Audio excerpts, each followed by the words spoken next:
मैं कारगिल दिवस पर ऐसे आयोजन के लिए मैं बहुत बहुत आयोजकों को बधाई देता हूं। आप भी जोरदार ताली बजा के उनका स्वागत कर सकते। और मुझे लगता है कि ऑपरेशन सिंदूर के बाद कोई ऐसा कार्यक्रम पहली बार ही हो रहा होगा। ऐसा ही है क्या? इसके लिए भी ताली बजा सो। इतना जोर से बजा रहे हो तो मुझे कोटेश्वर सिंह जी कह रहे थे अभी कि कुछ गा के भी सुनाना है, तो फिर मुझे कुछ गा के भी सुनाना पड़ेगा। सुनाऊं क्या गा के? ये हमारे, मैं भारत पाकिस्तान सीमा के नजदीक का आदमी हूं। बीकानेर मेरा क्षेत्र भारत पाकिस्तान सीमा के नजदीक रहता है। आपके यहां भी ये ऑपरेशन सिंदूर के समय आपने सबने हमारी सुरक्षा करी, भारत को भी सुरक्षित रखा। वहां भी एक गीत किसी ने लिखा होगा, लेकिन गुनगुनाते हैं लोग। उसमें एक उर्दू का शब्द भी है सीएम साहब, और अच्छा गुनगुनाते हैं। क्या? ऑपरेशन सिंदूर के जरिए सेना ने मान बढ़ाया है। ऑपरेशन सिंदूर के जरिए सेना ने मान बढ़ाया है। अच्छा नहीं लग रहा है क्या? सेना ने मान बढ़ाया है, सेना ने मान बढ़ाया है, सेना ने मान बढ़ाया है।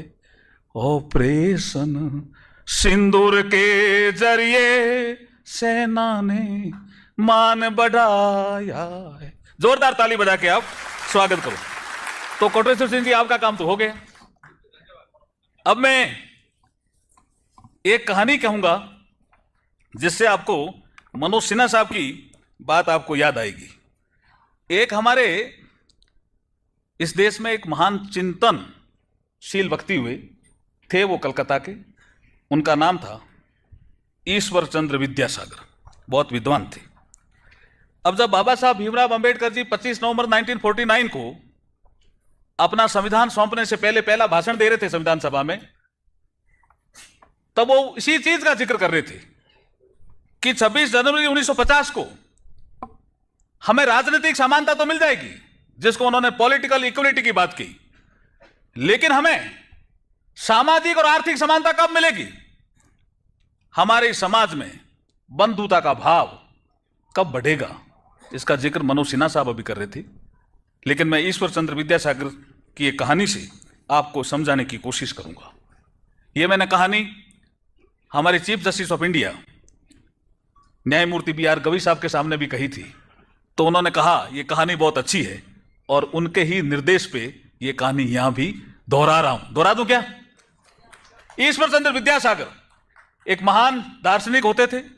एक बार घूमने गए, लॉन में घूम के आए, कलकत्ता का लॉन था, बड़ा लॉन।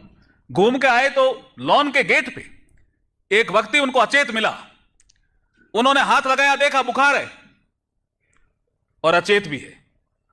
उनके पास जो भी साधन था, उस साधन पे उसको दूसरे अपने कुछ साथियों को बुलाया कि इसको इस मेरे साधन में रखो और अपने घर ले आए। वो अचेत था। 3-4 दिन बाद के उनके बाद होश आया। उन्होंने खुद ने भी लिखा है इसमें, अपने कुछ साहित्य में उन्होंने लिखा है। होश आया तो ईश्वर चंद्र विद्यासागर, जैसे आज ये नालसा की कॉन्फ्रेंस है, ऐसे कलकत्ता में कोई कॉन्फ्रेंस थी।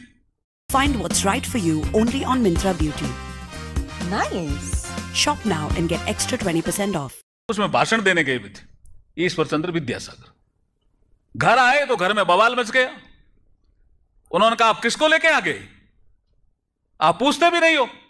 तो उन्होंने कहा, किसको पूछना, क्या ये तो अचेत था। जब मैंने इसके हाथ लगाया बुखार था। मेरी ड्यूटी नहीं है क्या कि जिसको बुखार उसका बुखार ठीक करूं? ये मनुष्य नहीं है क्या? क्या? नहीं नहीं, ऐसा नहीं है।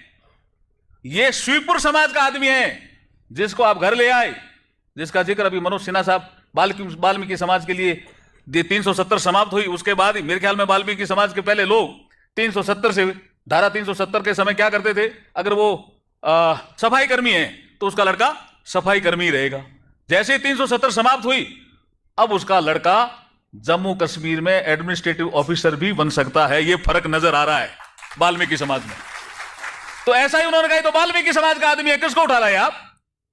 अब उस समय का वातावरण था, देश आजाद भी नहीं हुआ था उस समय। तो तो वहां जो ईश्वर चंद्र विद्यासागर बोलते हैं वो इतिहास में आज भी अमर है।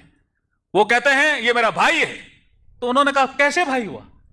आप ब्राह्मण समाज के आदमी, वहां काफी लोग इकट्ठे हो गए, ये वाल्मीकि समाज का आदमी, आपका भाई कैसे हुआ? तो ईश्वर चंद्र विद्यासागर कहते हैं ये बार की सफाई करता है और जो आपके मन में मैल पड़ा है उसकी सफाई ईश्वर चंद्र विद्यासागर करता है, इसलिए हम दोनों सफाई कर्मी हुए। ताली तो जोर से बजा दीजिए ना, बजानी है तो। क्या शानदार बात ईश्वर चंद्र विद्यासागर जी ने कही थी। इसलिए हमारे बी आर गवई साहब ने मुझे कहा इस कहानी को भी कहना है, तो दूसरा निर्देश मान रहा हूं।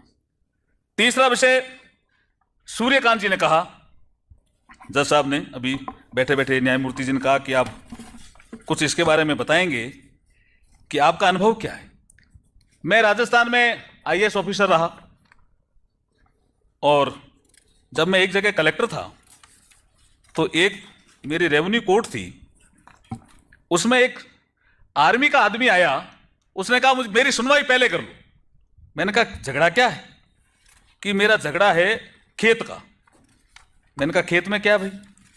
कि मेरे ही भाई कहते हैं कि ये रास्ता खेत में जाने का आपका नहीं है और मुझे ड्यूटी पे जाना है, शायद उसको जबलपुर जाना था और वहां से ट्रेन का समय था।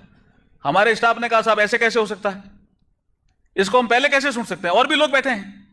तो मैं इस माध्यम से जस्टिस सूर्यकांत साहब आपको कहना चाहता हूं कि हम कोई ऐसा आज कोई एक डिसीजन ले सकते हैं क्या कि अगर कोई आर्मी का आदमी अपने ड्यूटी के समय छुट्टी पे गांव में आए और उसका कोई कोर्ट केस हो, रेवेन्यू का भी हो सकता है, कोर्ट का भी हो सकता है, उसके लिए हम कोई एक ऐसा प्रबंध कर सकते हैं क्या जिससे सबसे पहले उसको सुनवाई हो जाए, चाहे रेवेन्यू का कोर्ट हो चाहे आपका कोर्ट हो, तो उसको वो ट्रेन नहीं चूक जाए उसको। मैं तो संवेदनशील था तो मैंने कहा भी पहले उसको सुन लो, लेकिन स्टाफ हमारा नाराज हुआ।